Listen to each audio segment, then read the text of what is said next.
You can talk a little bit about what's new this year, and let's start with Star Wars and what it's been like to see the evolution of that product line.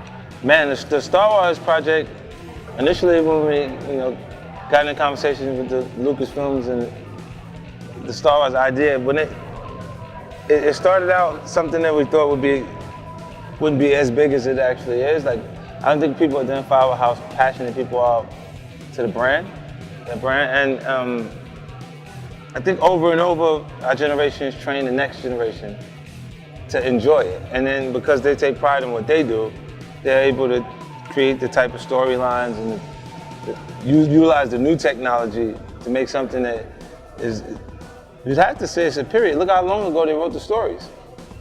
You know what I mean? And they've known it from when they were just looking at comic books and just looking at little things in the past, and then they actually see it, and it's like, bring it to life in a new way every time, and it keeps them, the audience excited about it, and in a way where they continue. I don't think they do it for any other franchise, like one direct franchise like that, outside of that. But what we had projected for the first quarter in sales, we did the first 2 days on the first launch, and when we did everything, new projections, new product, everything to come back, and it worked out. And then coming into the second, this is the second term of us actually doing it.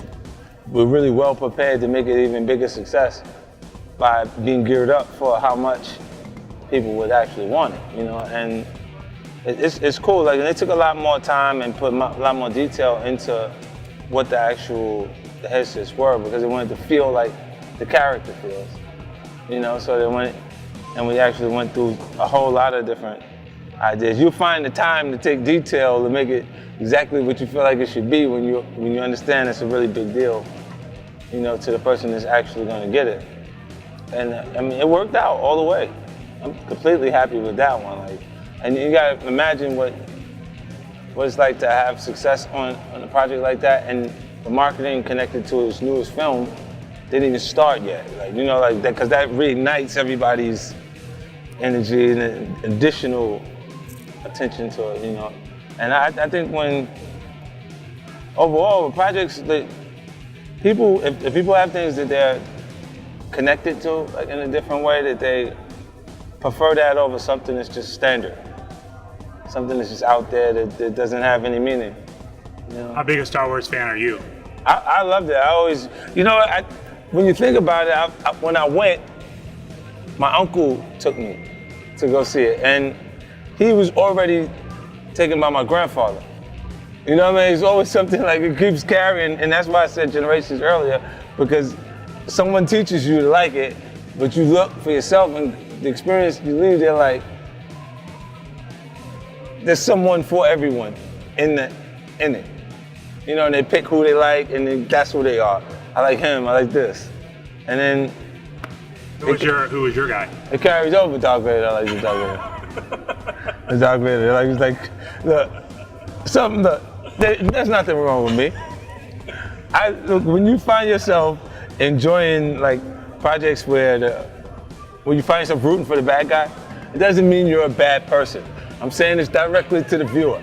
It means the streak of a rebel in you may be a little wider than the average person, but we all possess that streak of a rebel, and then go against, would like to, or know that, if the repercussions stop you from doing it, but the rules,